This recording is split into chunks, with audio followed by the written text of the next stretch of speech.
You're tuning into Drive with NAR, the safety series, powered by Realtor magazine in partnership with the Realtor Safety Program. Hear harrowing stories from real estate professionals who have faced danger in the field and expert advice on how to work safely. Get more safety tips at nar.realtor/safety. Demonstrating your knowledge of how to keep clients and transactions safe is an important way to show your value as a real estate professional. But which is more important, physical safety while on a home tour or cybersecurity to fend off scammers?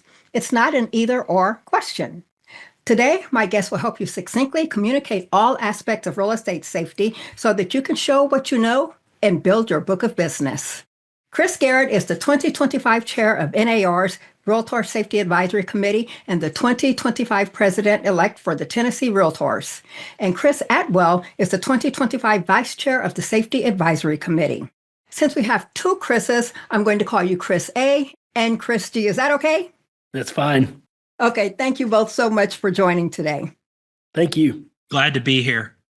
There are three main opportunities to demonstrate your safety knowledge as a real estate professional: when you're working with buyers, when you're working with sellers, and when you're trying to convert FSBOs.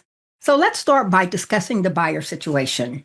Last year, something different happened. Real estate agents were required to start meeting buyers upfront to have the buyer agreement signed. So that opened the door for a buyer consultation. Chris A., talk to me about how you add safety to the conversation when you're talking to buyers in that first meeting.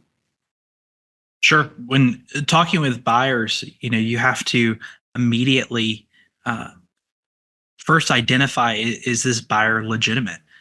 What is their ability to purchase, to keep yourself safe, and are they who they say they are? There's tons of tools and opportunities out there for real estate professionals to utilize to verify and vet their prospective buyers and the buyers they're working with. When it comes to working with the consultation, Tracey, I think it's most important after you've gone through that identification step to set the boundaries and set the example of how you're going to conduct yourself during that transaction. And that speaks both subconsciously and consciously to the buyer, demonstrating that you're a true real estate professional. You're not going to do things and say the expectation you're going to show at certain times of day so as to not go to showings late at night or in the afternoon that could quickly turn into evening. These types of different steps will help not only set good expectations with your buyers, but also keep you physically safe as a real estate professional. And I like that because that adds professionalism right up front. It lets them know that you are safety aware. Now, Chris G., how do you get the buyers to understand the value of the buyer consultation by using safety? Well, I've always thought that safety equals professionalism. So I love what Chris A. said about meeting them first. I think not only does it make them safer, but it also, to his point, it starts to set the expectation. The buyer consult is so important because there's a lot of things that can go wrong in a transaction. And if you meet up front and discuss those scenarios, they're better prepared, you're better prepared. You're setting a framework with how, for how that transaction is going to move forward. So safe and professional, it really is going to help lead to a more successful closed transaction. So you're happier, your client's happier. And what listeners may not realize is both of you all are former law enforcement. So I know you have great background in this. What about when the buyer says, is this a good neighborhood? Is that a safe neighborhood? Do you think the consultation is an opportunity for you to share resources when you're talking to them about how to determine that, since you technically cannot answer that question? What do you think? I think you're right. You can get it into a rabbit hole of trying to answer certain questions that aren't, in our purview. So really directing them to the right resources so they can make a determination if that neighborhood is right for them. I agree. And sometimes I'll even throw in a little humor in there, which I'll just say, you know what, I'm not in law enforcement anymore. I couldn't tell you directly, but I know who can, and direct them in the direction of whether it's local or state or even federal data that's available to them, oftentimes through just a quick Google search and redirect to the correct webpage. Excellent. And that's another way that you're being a resource. You're showing your value by being a resource. Also, there is an article in Realtor magazine about consumers saying that the real estate professionals are not educating them on frauds and scams. As a matter of fact, according to a Certified D survey, 60% of the consumers, that's buyers and sellers, are saying that the real estate professional did not have a conversation with them about fraud and scams and dangers in the real estate industry. Do either of you have a conversation about wire fraud or anything right up front with your buyers? Have that conversation with all parties of the transaction right up front, and often, early and often, reminding them that, look, this is a transaction where a large sum of money is going to be transferred, and you are a target. I let them know about the exponential increase in wire fraud and scams. Let them know about emails. I personally, my broker, nobody attached to me directly will ever ask for a change of wire instructions or things like that, or request any type of money be diverted to a different account via email. And I always go with the two-step, the multi-factor authentication method. Okay, I got an email from somebody that I know. Now I'm going to call them to find out if this is legit and have them verify it. So that's part of your conversation during the buyer consultation. Here is the phone number to call if you see any email or get a phone call or even a text message that's questionable. So I like that. That's part of your process, your conversation.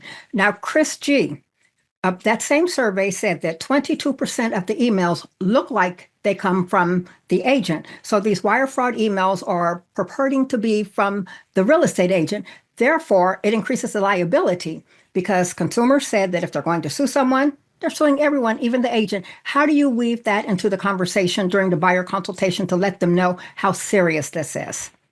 Absolutely.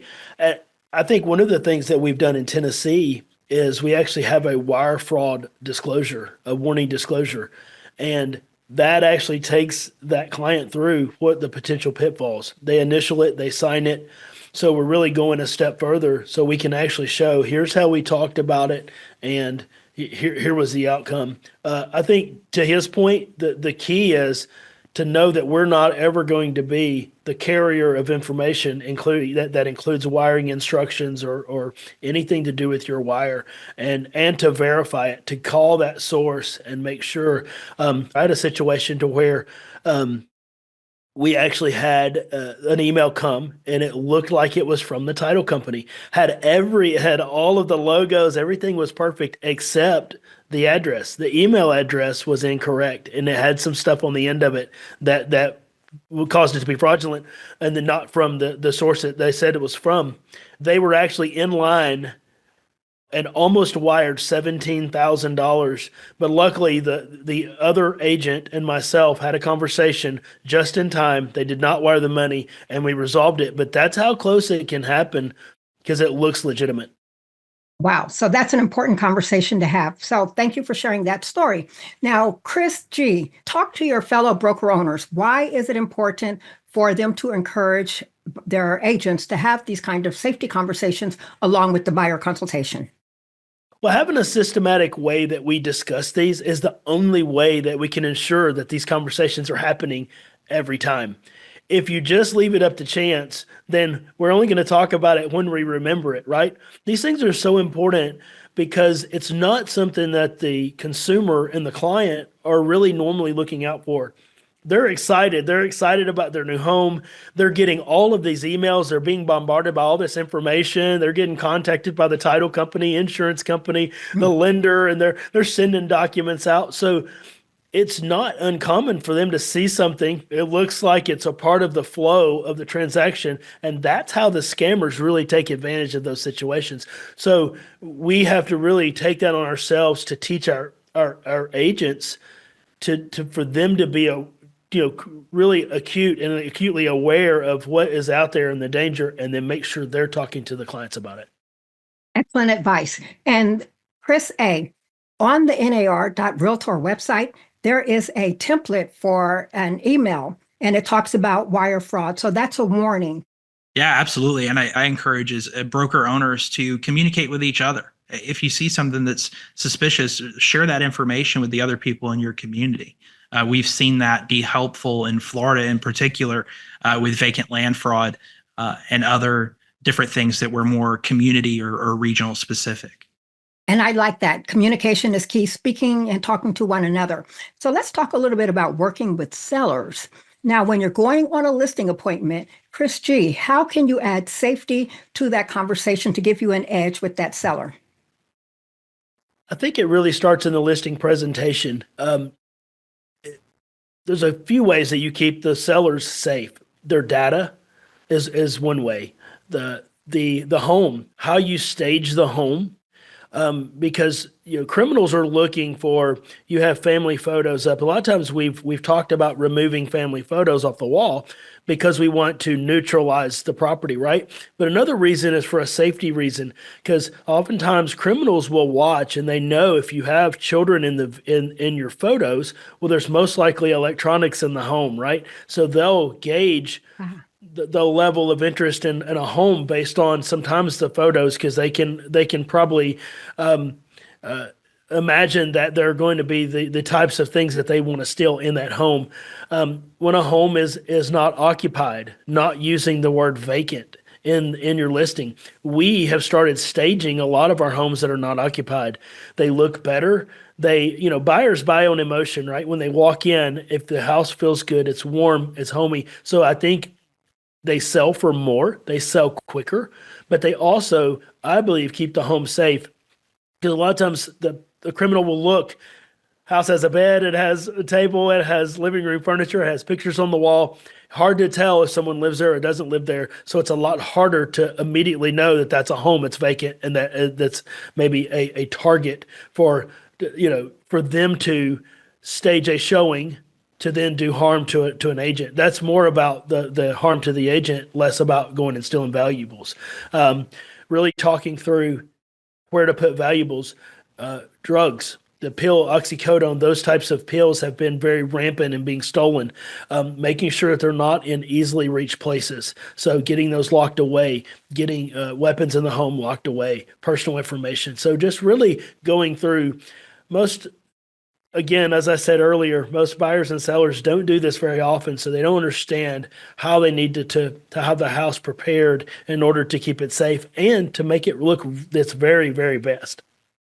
And Tracey, if I can add just one other thing, one of the things that I bring up from particularly going back to Chris Garrett's vacant home concept, a lot of times, depending on the community that I'm in, I'll reach out to local law enforcement. And if a house is going to be vacant for an extended period of time, in addition to not posting those things online and putting it out there for criminals to see that it's vacant, I'll let the local law enforcement partners know that, hey, this house is going to be vacant for an extended period of time, and just keep an eye. So if they're doing extra patrols or going around that area and suddenly they see a car or they see somebody walking around the house, in police work, we used to call that a clue that something may be wrong.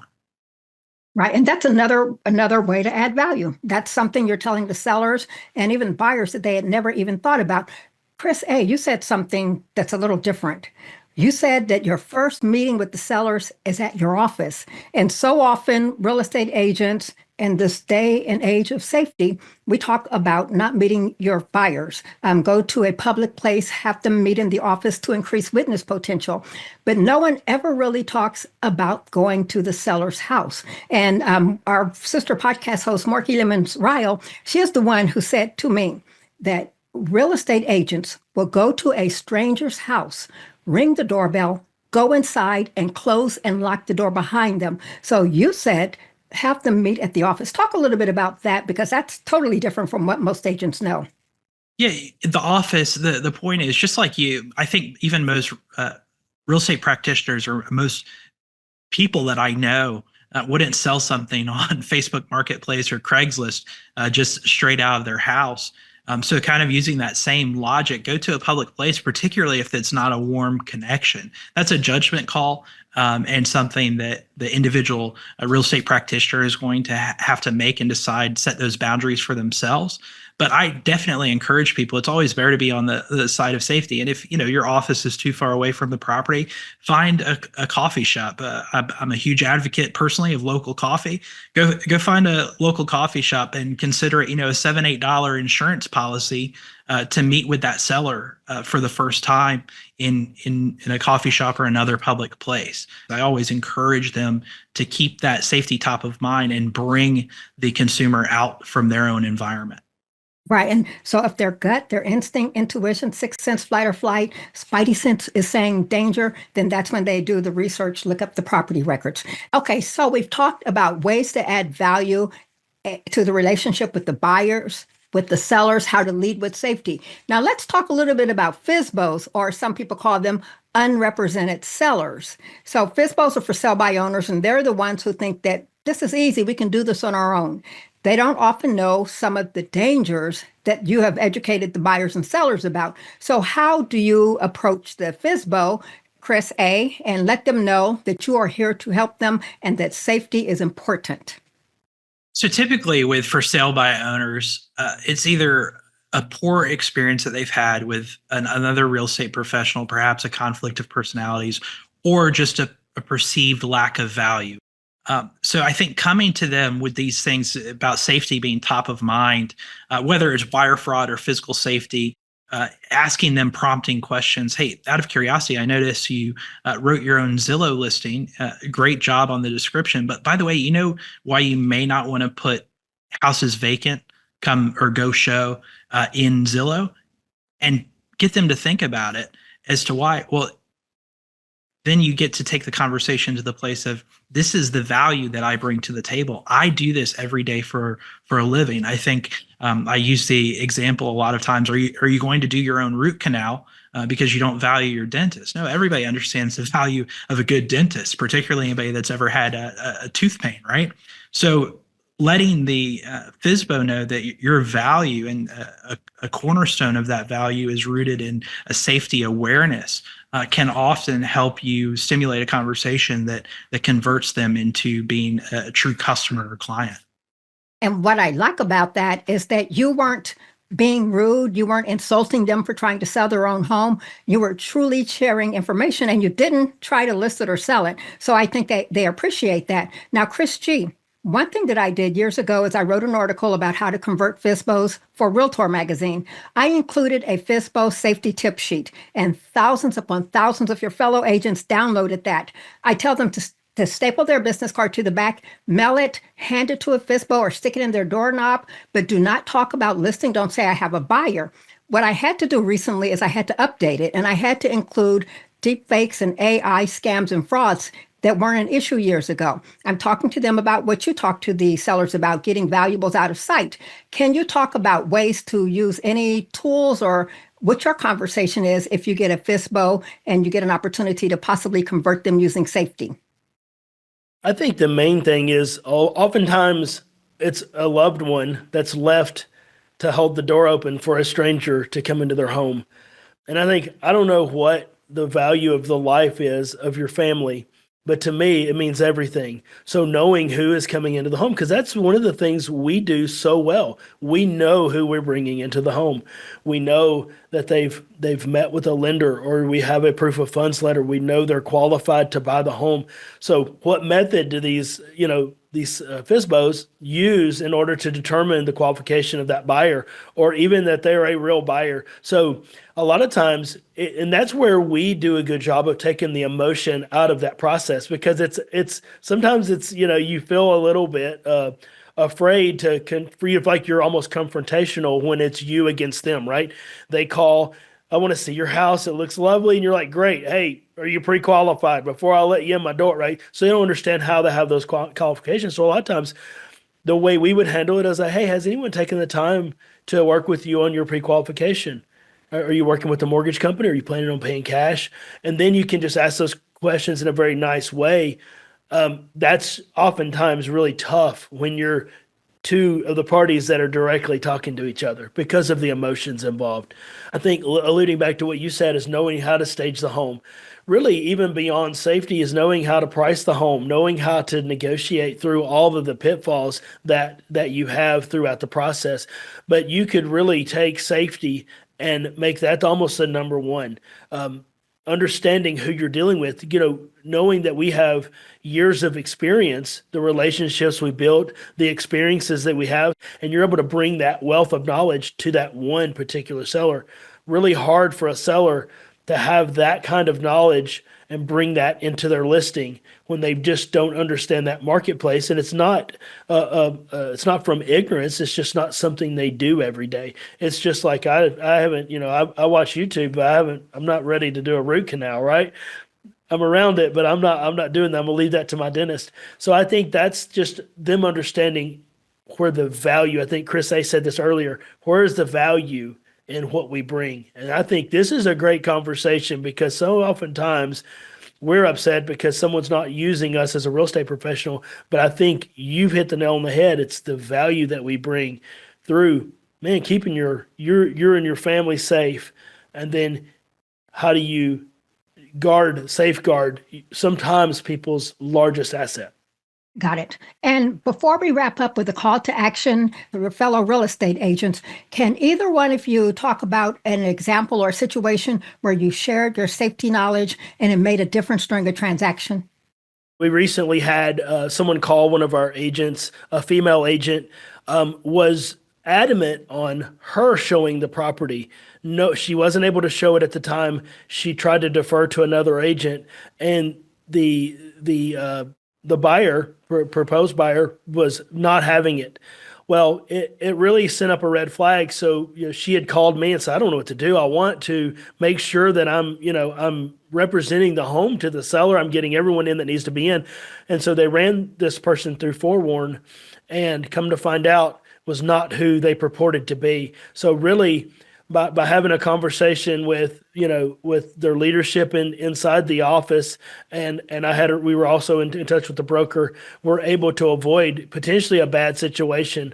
And I teach the Realtor Safety Matters safety course to the local associations around Tennessee, and that is a course that's actually created by the National Association of Realtors and available for the members. And it's a wonderful course because it really takes someone through the everyday way that you set up your business and make it safer. Even agents that have done it 20 years. I remember this for 20 years, and you know how many times I've been in situations that I now realize were probably could have ended my life. And thank you for this. So I think that's the win here is if we can have a conversation that one person can walk away and go, hey, I didn't lose my life because I did something really that I didn't have to do in order to try to get a home sold, and then go home to my family. That's worth it. And let's give you proper credit here. Weren't you one of the original creators of the NAR Safety Matters course? Yes, in 2015. Got a chance to go to Chicago and help write the course. It was an honor. It was a blast to do. Wonderful. And thank you for doing that. And both of you serve on the safety committee, so that's great. Okay, here's the time that you get to tell your fellow real estate professionals what they need to do, an action step that they need to take going forward when serving the buyers, sellers, and even FSBOs and adding value to the relationship. Let's start with you, Chris A. Yeah, I think the first thing is you have to mentally commit and realize part of being a professional is you're going to need to be aware of safety, and it might be counterintuitive. Chris, Garrett, and I talked one time about the innate kind of fear of disappointing somebody by setting a boundary. Inherently, customers will appreciate a professional who has safety and puts safety out there as something that's top of mind for them. But the first step is you have to really mentally commit to being a safer, more professional real estate practitioner. Got it. Okay, Chris G., what say you?